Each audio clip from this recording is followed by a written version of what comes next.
누가복음 1장과 2장에 나온 찬송이 5개인데 제가 지난 월요일날 새벽에 화요일날 새벽에 제가 하나 잘못 설명드린 게 있죠. 정정하고 넘어가겠습니다. 네 번째와 다섯 번째 찬양이 시몬의 찬양, 안나의 찬양으로 말씀드렸는데 이거 정정해야 될 것 같습니다. 그게 아니라 천군 천사들의 찬양과 시므온의 찬양이 네 번째와 다섯 번째 찬양입니다. 안나가 부른 찬송은 없습니다. 정정합니다. 그런 의미에서 천군 천사들의 찬양이 기록된 우리 14절 말씀을 다 같이 읽어 보겠습니다. 다 같이 14절 말씀 읽습니다. 시작. 지극히 높은 곳에서는 하나님께 영광이요 땅에서는 하나님이 기뻐하신 사람들 중에 평화롭다 하니라. 아멘. 사람들은 이 천사들의 찬양을 라틴어 번역본의 첫 글자를 따서 글로리아라고 부릅니다. 글로리아라는 이 말은 영광이라는 뜻을 가집니다. 그런데 메시아의 나심을 기뻐하면서 천사들은 이 영광송을 하나님께 올려드리고 있는 것입니다. 그런데 여러분이 설교를 듣기 전에 영광이라는 이 말이 성경에서 어떻게 쓰여 있는지를 아셔야 될 것 같습니다. 영광은 라틴어로 하면 글로리아이고 헬라어로 하면 독사입니다. 독사라고 하니까 이미지가 좀 그렇죠. 기어다니는 뱀 이런 것을 생각하는데요. 그런 것과는 아무 상관이 없습니다. 독사라는 단어는 오늘 본문에서 3번씩이나 나올 정도로 정말 중요한 단어로 취급되고 있습니다. 몇 절에 나옵니까? 9절에 나오고요. 또 14절에 나오고 또 20절에 나오고 그러죠. 그런데 그 쓰임은 조금씩 다릅니다. 먼저 9절에서는 주의 영광이라고 말씀하고 있고 이 주의 영광이 가만히 있는 게 아니라 비친다고 두루 비치었다고 말씀하고 있습니다. 빛의 형태로 말씀하고 있는 것입니다. 하지만 14절에 나온 영광은 하나님의 영광이라고 말하면서 이것은 하나님의 존재 방식을 말하는 것 같습니다. 또 20절에 나오는 영광은 목자들이 하나님께 영광을 돌렸다 이런 내용이죠. 그러면 영광이라는 말은 과연 무슨 뜻일까요? 우리가 보통 영광이라는 말을 사용할 때에는 20절에 나타난 것처럼 영광을 돌린다라고 표현을 많이 하는 것 같고 또 하나는 영광스럽다라는 표현을 쓰는 것 같습니다. 그런데 영광은 실제로 여러 가지 뜻으로 쓰이기 때문에 한 가지로 정의하기는 힘들고 그 뜻을 살펴보다면 한정 없습니다. 워낙 뜻이 많기 때문에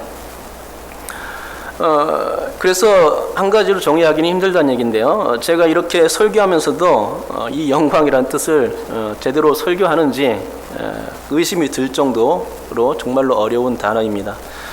아무튼 앞서 얘기한 것처럼 영광에 대한 2가지 표현을 말씀드렸는데 이 중에 영광을 돌린다라는 표현은 합당한 가치를 나라는 주체에서 너라는 객체로 이동시키는 행위를 뜻합니다.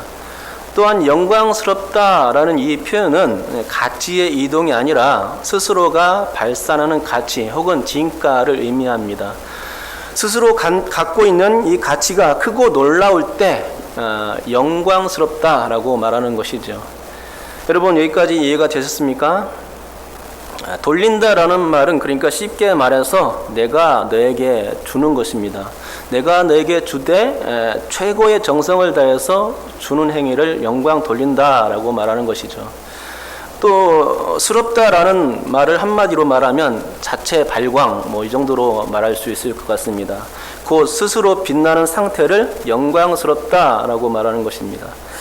그러면 이 말들을 하나님께 대입해 보면 좋겠습니다. 제가 한번 하나님께 이 말들을 대입해 볼 때에 여러분께서 제가 대입한 말이 틀렸는지 맞았는지 말씀해 주시면 좋겠습니다. 영광 돌리는 하나님 맞습니까? 이상하죠? 고개를 갸우뚱하시는 분도 계신데 영광 돌리는 하나님이 틀린 말이죠. 영광 돌리는 하나님은 그 영광 돌려야 되는 주체는 인간이지 하나님이 아니기 때문에 틀린 겁니다. 그러면 모든 영광을 하나님께 돌려드립니다. 예, 맞습니까? 예, 맞습니다. 제가 말씀드리겠습니다. 모든 영광이 하나님스럽습니다. 예, 좀 애매하죠? 고개를 또 갸우뚱하십니다. 그러면 영광스러운 하나님, 이건 맞나요? 이건 맞는 것 같죠? 예. 그러나 모든 영광이 하나님스럽습니다. 이거는 좀 틀립니다. 그렇죠? 틀리는 말이에요. 왜냐하면 하나님과 영광이 동격은 아니기 때문입니다. 영광도 영광 나름인데 격조 높은 영광이 있는가 하면 좀 격조가 떨어지는, 품위가 떨어지는 영광도 있는 것이죠. 그러기에 그 모든 영광이 다 하나님과 같지는 않습니다. 그래서 영광이 하나님스럽다라는 말은 틀린 것입니다. 지금까지 살펴본 내용을 다시 한번 정리해 본다면, 첫째로 영광 돌리는 하나님이 잘못된 말인 것처럼 하나님은 그 어떤 누구에게도 영광을 주는 존재가 아니라는 것입니다. 이와 관련하여서 이사야서 42장 8절에서는 이렇게 말씀하고 있습니다. 나는 여호와이니 이는 내 이름이라. 나는 내 영광을 다른 자에게, 내 찬송을 우상에게 주지 아니하리라 라고 말씀하고 있는 것입니다. 주는 존재가 아니라고, 자신의 영광을 주는 존재가 아니라고 이사야서 42장 8절에서 말씀하고 있는 것입니다. 둘째로 하나님은 취하지도 않는다. 하나님은 영광을 취하지도 않는다라고 말씀하고 있습니다. 이건 주님의 말씀인데요. 요한복음 5장 41절에 기록되어 있는 말씀입니다. 제가 한번 읽어드리겠습니다. 나는 사람에게서 영광을 취하지 아니하노라 라고 말씀하고 있습니다. 예수님께서는 당신께서 사람의 영광을 취하지 않는다라고 확정해서 말씀해 주셨습니다. 왜냐하면 하나님은 그분 스스로가 영광스러운 분이시기 때문에 그렇습니다. 그러기에 그 누구에게도 별도의 영광을 받거나 취할 필요가 없는 것이죠. 스스로 영광스러운 분이시기 때문에, 아까 말했던 것처럼 자체 발광을 하시는 분이시기 때문에 그렇습니다. 그러면 문제가 발생했습니다. 아까 우리는 모든 영광을 하나님께 돌립니다 라는 말이 맞다고 생각해서 맞습니다 라고 했는데, 성경 말씀을 토대로 보니까 아니라는 결론이 나온 겁니다. 예. 이해가 되셨습니까? 하나님은 사람에게서 영광을 취하시지 않기 때문에 우리가 아무리 영광 돌린다고 해도 하나님은 콧방귀도 아낀다는 것이죠. 맞습니까? 잘 모르겠습니다. 일단 접어두고요. 그런데 더 이상한 것은 20절에서는 분명히 목자들이 하나님께 영광을 돌렸음을 기록하고 있다는 것이죠. 그렇다면 20절 말씀이 좀 잘못된 것인가? 목자들이 영광을 돌리긴 했지만 하나님께서는 받으시지 않은 것인가? 라고 생각할 수 있습니다. 영 헷갈리죠. 하나님의 사람들에게서 영광을 취하시는지 혹은 취하시지 않는지 참으로 알 길이 없습니다. 영광을 돌리긴 돌려야겠는데 하나님이 그것을 받으실까 하는 것이죠.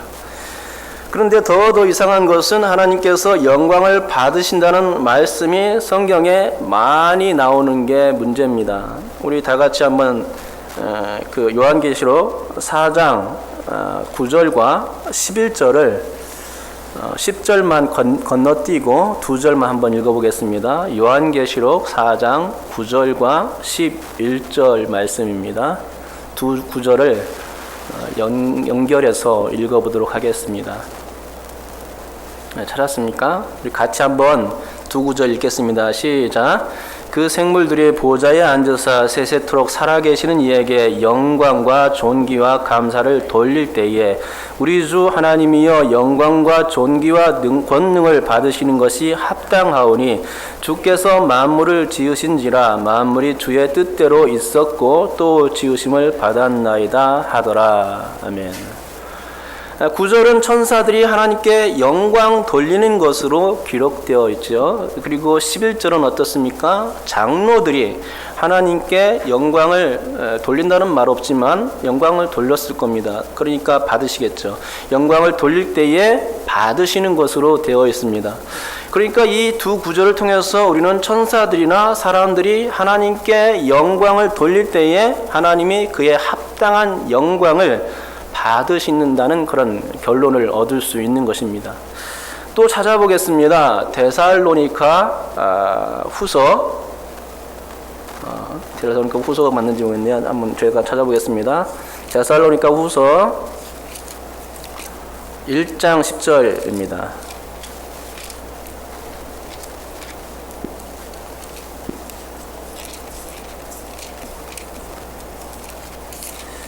(1장 10절) 예, 맞습니다. 데살로니가 후서입니다.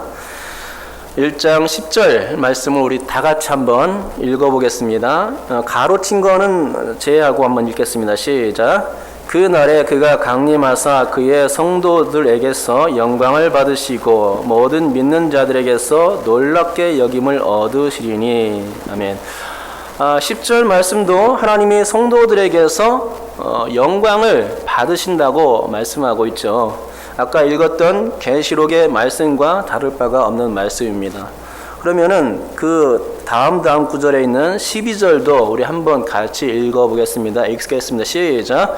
우리 하나님과 주 예수 그리스도의 은혜대로 우리 주 예수의 이름이 너희 가운데서 영광을 받으시고 너희도 그 안에서 영광을 받게 하려 함이라. 아멘.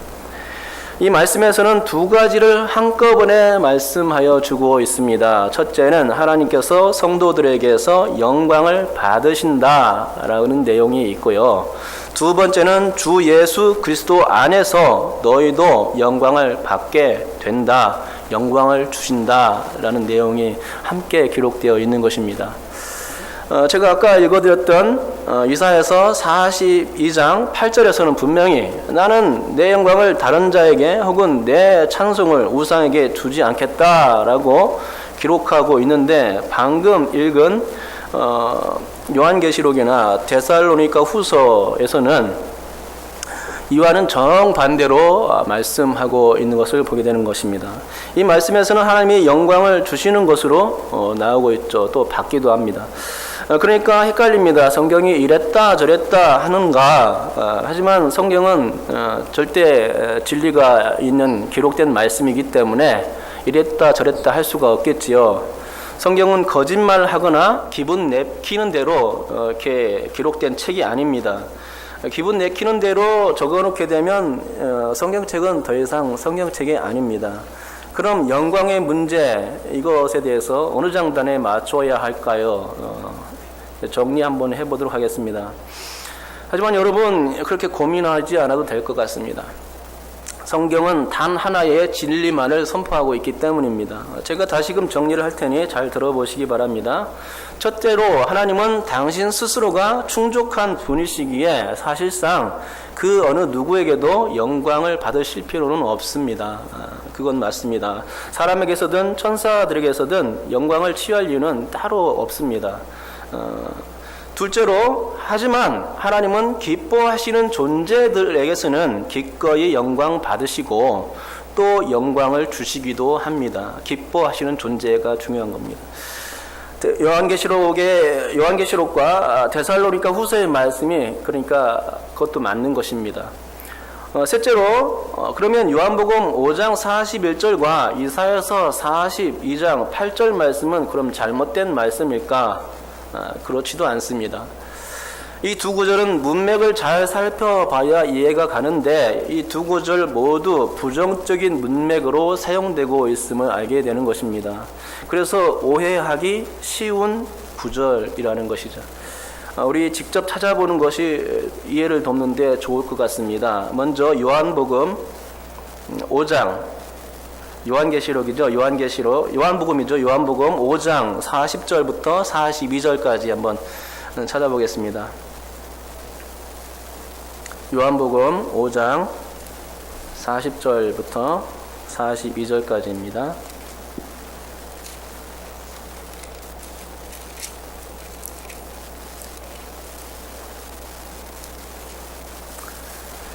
한번 읽어보겠습니다. 같이 읽겠습니다. 시작. 그러나 너희가 영생을 얻기 위하여 내게 오기를 원하지 아니하는도다. 나는 사람에게서 영광을 취하지 아니하노라. 다만 하나님을 사랑하는 것이 너희 속에 없음을 알았노라. 문맥이 보이십니까? 읽어보니까 이해가 가십니까? 주님이 영광을 취하지 않는다는 말은 부정적인 문맥에서 사용하신 말씀입니다. 그러니까 주님을 믿기 거부하는 자들에게서 또는 하나님을 사랑하지 않는 자들에게서 영광을 받지 않겠다고 말씀하신 것입니다.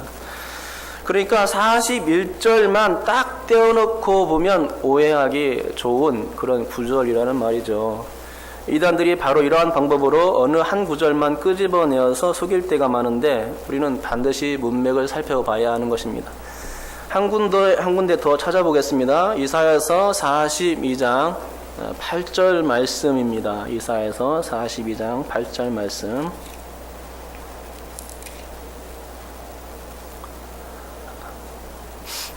성경을 많이 찾아봐야 될 것 같습니다. 그래야 어느 곳에 어느 말씀이 있는지 좀 알고 또 우리 그 영적인 부분도 깨어질 수 있겠죠. 자, 이사야서 42장 8절 같이 읽겠습니다. 시작. 나는 여호와이니 이는 내 이름이라. 나는 내 영광을 다른 자에게 내 찬송을 우상에게 주지 아니하리라. 아멘.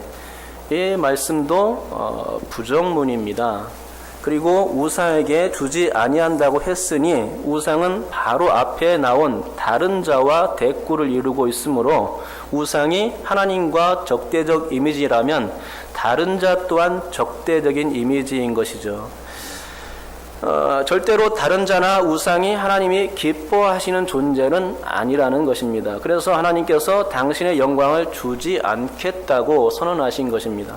더욱이 이 8절 말씀은 42장 1절 말씀과 연결 지어야 하는 말씀입니다. 1절을 또 한번 읽겠습니다. 1절 말씀입니다. 읽습니다. 시작. 내가 붙드는 나의 종 내 마음에 기뻐하는 자 곧 내가 택한 사람을 보라. 내가 나의 영을 그에게 주었은즉 그가 이방에 정의를 베풀리라. 아멘. 1절 말씀을 읽었는데 어떻게 감이 오십니까? 잠은 오는데 감은 안 온다고. 예, 잠은 오지만 감은 안 올 수도 있을 겁니다. 하지만 잘 살펴보면 이해가 가실 겁니다. 8절 말씀이 부정문이면 1절 말씀은 긍정문입니다. 제가 보기엔 8절에서 영광을 주지 않겠다는 이유가 1절에 있는 것 같습니다. 왜냐하면 8절과는 달리 1절에는 하나님이 기뻐하시는 자가 나타나고 있기 때문입니다. 내가 붙드는 나의 종, 내 마음에 기뻐하는 자, 곧 내가 택한 사람을 보라 라고 말씀하고 있는 것이죠. 기뻐하는 자가 이 문맥에 나오고 있는 것입니다. 하나님이 기뻐하시는 종, 그 종을 하나님이 기뻐하십니다. 하나님은 한 사람을 선택했는데 그 사람을 보면서 굉장히 뿌듯해하며 자랑하시는 모습이 이 구절에서 아주 역력하게 드러납니다. 그리고 또 이어서 말씀합니다. 보라, 내가 나의 영을 그에게 주었은즉 그가 이방에 정의를 베풀리라 라고 말씀하는 것이죠. 하나님의 영을 받고 또 이방에 정의를 베풀 사람은 누구입니까? 단 한 분밖에 없겠지요. 그분은 바로 예수 그리스도이십니다. 그러니까 하나님의 영광을 다른 자나 우상에게 주지 않고 누구에게 준다는 말입니까? 당신의 외아들에게만 주시겠다는 말씀이 8절 말씀인 것입니다. 여러분, 그러니 문맥을 잘 살펴봐야 제대로 된 성경을 볼 수 있겠죠. 그러고 보니 이제 의문은 다 해결된 것 같습니다. 곧 믿지 않는 자에게서는 하나님의 영광 받으시지도 않고 또 그런 자에게서는 하나님의 영광을 주지도 않겠다 하는 것입니다. 하지만 하나님이 기뻐하시는 자들에게는 그들에게서 영광도 받으시고 또 친히 그들에게 영광을 베풀어 주시는 것입니다. 이것이 영광과 관련된 하나님의 은혜입니다. 지금까지 영광과 관련하여 길게 설명했는데 이제 드디어 설교의 기반을 다졌습니다. 지금부터 설교가 시작됩니다. 다 끝난 줄 알았는데 시작한다고 하니까 벌써 하품을 하시는 분이 계실지 모르겠는데요. 아무튼 오늘 제가 준비한 설교의 분량은 끝마쳐야 될 것 같습니다. 오늘 설교는 한마디로 영광입니다. 제가 제목을 글로리아라고 잡았는데 영광과 관련하여 본문을 보면 본문이 한눈에 잘 들어올 것이라 생각합니다. 우선 천사들이 목자들에게 나타났던 처음 광경부터 시작하는 게 좋을 것 같습니다. 시간적 배경은 밤이었고 목자들은 푸른 초지가 펼쳐져 있는 벌판에서 양떼들을 지키고 있는 상황이었습니다. 그런 와중에 갑자기 천사가 나타났죠. 본문에 의하면 천사가 나타났을 때에 주의 영광이 두루 비추었다고 말씀합니다. 그러면 시간적 배경이 밤이니까 어떻게 되었겠습니까? 주변이 환하게 밝았겠죠. 이 빛은 영광의 빛이었습니다. 아니, 영광의 광채라고 하는 게 좋을 것입니다. 이 광채는 시내산에 올라갔다 내려온 모세를 생각나게 합니다. 하나님을 만나고 내려온 그의 얼굴에는 광채가 있었고 또 수건으로 덮어야만 했을 정도로 그 광채는 아주 밝은 것이었습니다. 오늘 본문에 나온 그런 광채와도 같은 그런 광채였죠. 그 광채는 다름 아닌 하나님의 광채였죠. 시내산에서 거룩하신 하나님을 만나 배웠고 내려오니 자신도 모르게 하나님의 영광의 광채가 모세의 얼굴에 배어 있었던 것입니다.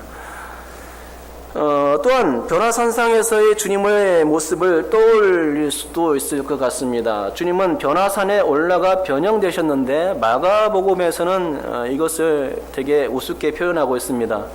주님의 옷이 광채가 나며 그 모습을 보니까 세상에서 빨래하는 자가 그렇게 희귀할 수 없을 만큼 매우 희어졌다라고 말하는 것입니다. 빨래하는 것에 비유했습니다. 빨래를 하면 아주 깨끗하게 됩니까? 희게 됩니까? 잘 모르겠는데, 예, 빨래하는 것에 비유했죠. 그만큼 희게 되었다는 것입니다. 예, 주님의 옷이 휘어질 수 있었던 것은 역시 하나님께서, 영광의 하나님께서 그 자리에 계셨기 때문입니다. 이는 내 사랑하는 아들이라. 그러니 너희는 그의 말을 들으라 라고 말씀했었죠. 그러니까 영광의 하나님이 그 자리에 계셨기 때문에 영광의 광채가 났다는 것입니다. 그런데 이 하나님의 광채가 예수님이 태어나실 때에도 목자들에게 비춰졌던 것입니다. 구약 성경에서는 하나님의 영광을 볼 때 성막과 성전에서만 볼 수 있었고 선지자들 외에는 하나님의 영광을 보았다는 이야기가 전혀 나타나지 않습니다. 그런데 갑자기 세상 사람들이 알아주지도 않는 아주 비천한 목자들에게 주의 영광이 비치게 되었던 것입니다. 그것도 성막과 성전이 아닌 황막한 벌판에서 주의 영광이 나타난 것이죠. 또한 구약에서는 사람들에게서 영광을 받으신다는 말씀은 있지만 준다는 말씀은 거의 찾아보기 힘든 것 같습니다. 그런데 아까 살펴보았듯이 신약에는 그런 말씀들을 해주시는 것입니다. 하나님이 사람들에게서 영광을 받으시고 또 당신의 영광을 사람들에게 주신다고 말씀하시는 것입니다. 또 실제로 주시고 계시죠. 여러분, 이게 놀라운 하나님의 비밀이고 우리에게는 커다란 은혜인 것입니다. 실로 예수 그리스도께서 이 땅에 오심으로써 하나님과 사람들 간에는 커다란 변화가 생긴 것입니다. 당신의 아들이 이 땅에 오시니까 비천한 목자들에게까지 당신의 영광의 광채를 비춰줄 정도였다는 말입니다.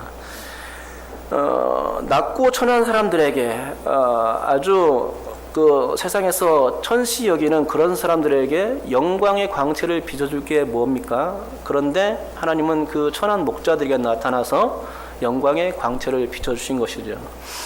하나님의 예수님의 때를 기다리셨다는 듯이 은혜를 인간들에게 베풀기로 작정하셨음이 주의 영광이 두루 빛이었다는 이 말씀을 통해서 우리는 느낄 수가 있는 것입니다.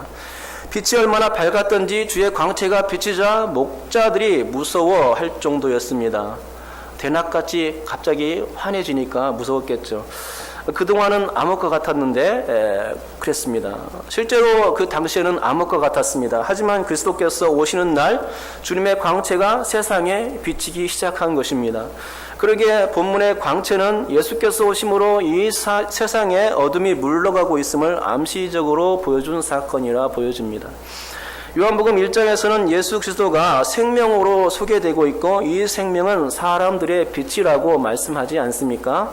빛이 세상에 비친 겁니다. 그것도 참빛이라고 소개하는데 이 참빛이 세상에 비춰진 것입니다. 이 빛은 누구입니까? 바로 예수 그리스도이십니다. 또한 이런 말씀도 있습니다. 요한복음 1장 10절부터 13절까지를 제가 한번 읽어드리겠습니다. 그가 세상에 계셨으며 세상은 그로 말미암아 지은 바 되었으되 세상이 그를 알지 못하였고 자기 땅에 오매 자기 백성이 영접하지 아니하였으나 영접하는 자 곧 그 이름을 믿는 자들에게는 하나님의 자녀가 되는 권세를 주셨으니 이는 혈통으로나 육정으로나 사람의 뜻으로 나지 아니하고 오직 하나님께로부터 난 자들이니라. 아멘. 예, 이거 뭐 얼마 전에 우리 할렐루야 찬양대가 찬양했던 그 가사 내용이거든요. 예, 그 할렐루야 찬양대는 머릿속에서 막 그 가사 멜로디가 맴돌 겁니다. 예, 중요한 말씀이죠. 곧 요한복음 1장의 말씀은 주님이 생명의 빛이고 이 빛이 사람들에게 비치는데 비치신 예수님을 영접하게 되면 하나님의 자녀가 되는 권세를 주신다는 말씀입니다. 이 말씀이 바로 요한복음 1장에 기록되어 있습니다. 여러분, 주의 영광의 빛은 하나님의 자녀의 권세를 받은 자들에게만 비춰주는 신성한 빛인 것입니다. 아주 거룩한 빛이죠. 하나님께서 당신의 영광의 빛을 예수님의 중보를 인하여 예수님의 오심을 인하여 우리에게 비춰주시는 것입니다. 그리하면 우리도 주님의 그 기이한 빛, 거룩한 빛 안에 들어갈 수 있게 되는 것입니다. 하나님의 자녀된 특권 때문에 그런 것이죠. 하지만 이런 특권은 아무나 누릴 수 있는 것이 아닙니다. 이런 특권, 곧 주의 영광 안에 들어가는 특권은 예수님을 믿는 자들만 누릴 수 있는 특별히 국한된 특별한 은총이라는 것입니다. 그래서 요한복음 11장 40절은 이렇게 말씀하고 있죠. 예수께서 이르시되 내 말이 내게 믿으면 내 말이 내가 믿으면 하나님의 영광을 보리라 하지 아니하였느냐, 이렇게 말씀하고 있죠. 내가 믿으면 하나님의 영광을 볼 수 있다라는 얘기입니다. 예수님을 믿으면 하나님의 영광을 볼 수 있는 것입니다. 데살로니가 후서 2장 14절에서도 이렇게 말씀하고 있습니다. 이를 위하여 우리의 복음으로 너희를 부르사 우리 주 예수 그리스도의 영광을 얻게 하려 하심이니라 라고 말씀하고 있는 것입니다.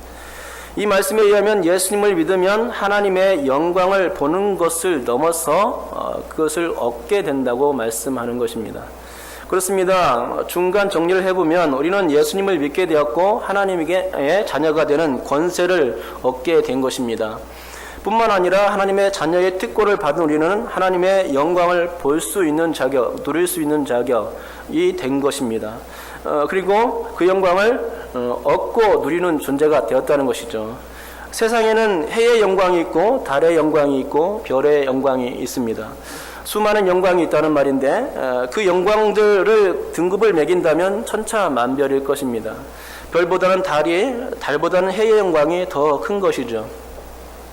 그런데 사람의 영광은 들의 풀과 같다고 성경은 말씀합니다. 베드로전서 1장 24절에서 이렇게 말씀합니다. 그러므로 모든 육체는 풀과 같고 그 모든 영광은 풀의 꽃과 같으니 풀은 마르고 꽃은 떨어지되 라고 말씀합니다. 인생이 풀과 같은 영광을 가지고 있다는 것입니다. 그런데 하나님께서 이 풀과 같은 영광을 가지고 있는 우리 사람들을 구원해 주시기 위해서 오신 것입니다. 예수님께서 이 땅에 오신 이유가 바로 여러분들을 위해서 풀과 같은 영광을 가지고 있는 바로 나를 위해서 이 땅에 오셨다는 것이죠. 인간은 죄 때문에 더럽힘을 당해 광채를 잃어버렸습니다. 인간의 죄로 하나님의 형상을 잃어버렸고 따라서 인간은 회복을 위해서 반드시 하나님의 영광이 필요했던 것입니다. 그런데 하나님의 아들이신 예수 그리스도께서 이 땅에 오셔서 세상에 빛을 비춰주셨고 그 빛을 알아보는 모든 자들은 잃어버린 하나님의 형상을 회복할 수 있게 되는 길이 열렸다는 것이죠. 조금만 더 살펴보겠습니다. 우리 다 같이 14절 한 번만 더 읽어보겠습니다. 본문 14절입니다. 14절 본문으로 돌아왔습니까? 읽겠습니다. 시작. 지극히 높은 곳에서는 하나님께 영광이요 땅에서는 하나님이 기뻐하신 사람들 중에 평화로다 하니라. 아멘. 여러분, 이 세상 우주 만물 가운데서 가장 높은 곳이 어디일까요? 저 하늘? 하늘입니까? 화성 근처입니까? 여러분, 아무리 이 세상에서 높은 곳이라 해도 그 높은 곳이 하나님이 계신 지성소만큼 더 높지는 않습니다. 그리고 저 높고 높은 곳, 하늘 지성소의 보좌에 앉아 계신 분은 바로 하나님이시죠. 그런데 하나님은 스스로 완전한 광채, 영광체시기 때문에 누구에게도 영광을 받으실 필요가 사실상은 없는 분이십니다. 그런데 천사들이 찬송하며 부른 그 노래는 뜻밖에도 하나님께 영광이었습니다. 이걸 보면 확실히 예수님께서 이 땅에 오신 성육신의 사건은 크긴 크다라는 생각을 가져보게 됩니다. 예수님이 오시니 저 높은 곳에 계신 하나님께서조차 영광을 받으실 정도였던 것입니다. 예수님의 탄생은 한마디로 하나님께 영광이 되는 아주 큰 빅뉴스였습니다. 다니엘서 7장 14절에 보면 그에게 권세와 영광과 나라를 주고 모든 백성과 나라들과 다른 언어를 말하는 모든 자들이 그를 섬기게 하였으니 그의 권세는 소멸되지 아니하는 영원한 권세여 그의 나라는 멸망하지 아니할 것이니라 라고 말씀하고 있습니다. 이 말씀에 의하면 그에게 권세와 영광과 나라를 준다는 것입니다. 그는 누구겠습니까? 바로 예수 그리스도시죠. 그러니까 오늘 말씀은 하나님 당신의 영광을 아들 예수께 줄 시기가 왔기 때문에 하나님께는 그것이 바로 빅뉴스였고 그래서 아들 예수를 인하여서 영광을 받으시고 계시는 것입니다. 또 한 가지의 빅뉴스는 땅에서 나타났습니다. 땅 얘기하기 전에 저 하늘 얘기를 추가적으로 더하면은 저 하늘에서는 하나님께만 빅뉴스였지 절대로 천사들에게나 사탄과 그의 졸개들에게는 빅뉴스가 아니었습니다. 오직 아들을 인한 성부 하나님께만 빅뉴스였습니다. 그러면 이 땅에서의 빅뉴스의 대상은 누구였을까요? 이 땅에서도 한정되어 있는 것이었습니다. 예수께서 오셨다고 해서 세상의 모든 사람들이 다 빅뉴스의 대상은 아니었다는 말입니다. 곧 땅에서는 기뻐하신 사람들 중에 라고 한정하여 말씀하고 있는 것이죠. 곧 하나님이 기뻐하는 자들에게만 예수님의 탄생이 의미가 있다는 말씀입니다. 바로 우리들이죠.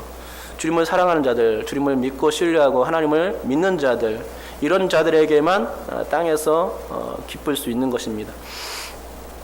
이 기뻐하는 자들은 다름 아닌 예수님을 영접하는 자들이죠. 요한복음 읽었지만 예수님을 영접하는 자들, 이 바로 하나님께서 기뻐하는 자들이고 그들에게 영광을 주실 수 있는 것입니다. 하나님의 뜻대로 부르심을 입은 자들, 그들이 바로 하나님의 영광을 취하고 누릴 수 있는 자들이죠. 이 외에는 예수님이 이 땅에 오실 일이 그렇게 빅뉴스가 아닌 것입니다. 말씀을 맺겠습니다. 제가 오늘 영광에 대해서 설교를 했는데 영광이란 한 번 설교로 그칠 게 아닌 참으로 방대한 내용을 담고 있어서 논문 주제감입니다. 그만큼 내용이 방대하고 영광이라는 말도 단어도 그 성경에 엄청 많이 기록되어 있습니다. 그러기에 저는 오늘 영광의 극히 일부분만 건드렸을 뿐입니다. 하지만 오늘 우리가 깨달을 것이 분명히 있습니다. 그것은 하나님의 영광이 우리와 함께 하고 있다는 사실, 바로 그것입니다. 구약에서는 이 영광이 성막과 성전에만 한정되어 있었기 때문에 거리감이 좀 있는 그런 영광이었습니다. 하지만 우리는 하나님의 영광을 누리는 존재가 된 것입니다. 우리 몸이 바로 하나님의 성령의 전이지 않습니까? 그리고 주님께서 우리와 함께 하십니다. 그러니 영광이 우리와 함께 있는 것이죠. 곧 우리는 하나님의 영광을 그러기 때문에 돌려드릴 수 있는 존재가 되었고 또 하나님의 영광을 얻고 누리는 존재가 된 것입니다. 우리는 하나님의 자녀가 되는 권세를 얻은 것이죠. 예수 그리스도를 통해서 그렇게 된 것입니다. 예수 그리스도가 아니었다면 꿈도 못 꾸었을 그런 기적 같은 일이 바로 예수님으로 말미암아서 이루어진 것입니다. 우리 다 같이 말씀 한 구절을 더 찾아보겠습니다. 로마서 8장입니다. 로마서 8장 16절부터 18절까지입니다. 로마서 8장 16절부터 18절까지입니다. 찾았습니까?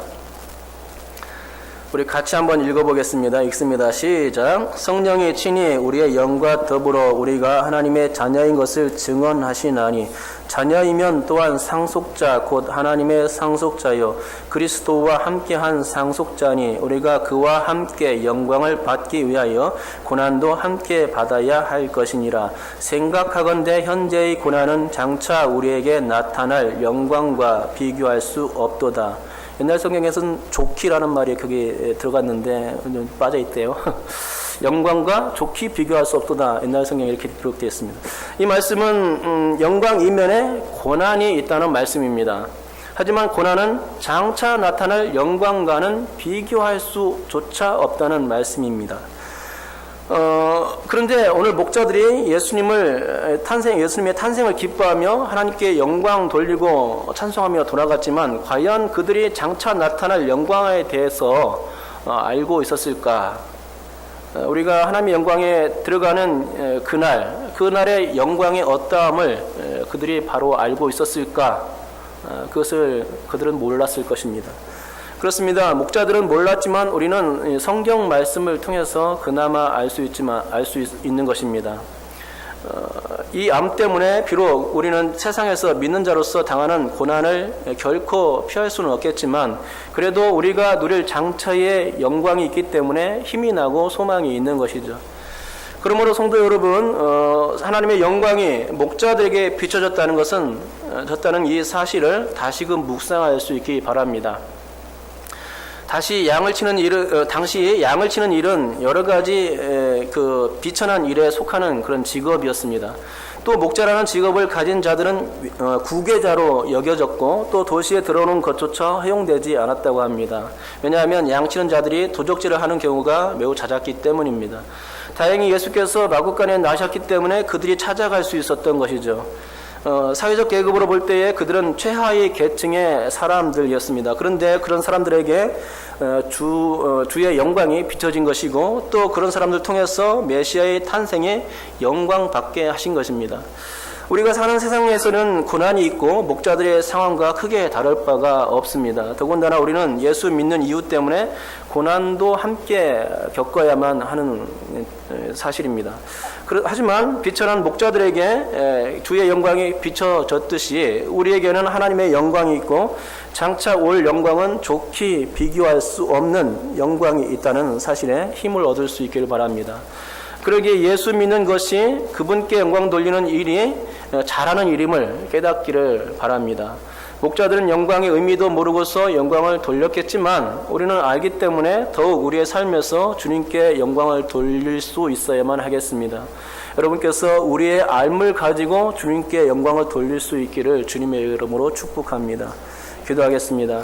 하나님 아버지 감사합니다. 오늘도 주님의 나심을 통해서 목자들에게 주의 영광을 비춰주신 그 사실을 통해서 천사들이 하나님의 영광과 또 하나님 이 땅의 그 평화를 위해서 노래한 그 내용을 통해서 하나님 아버지 우리는 영광이 어떤 의미를 가지는지를 살펴보았습니다.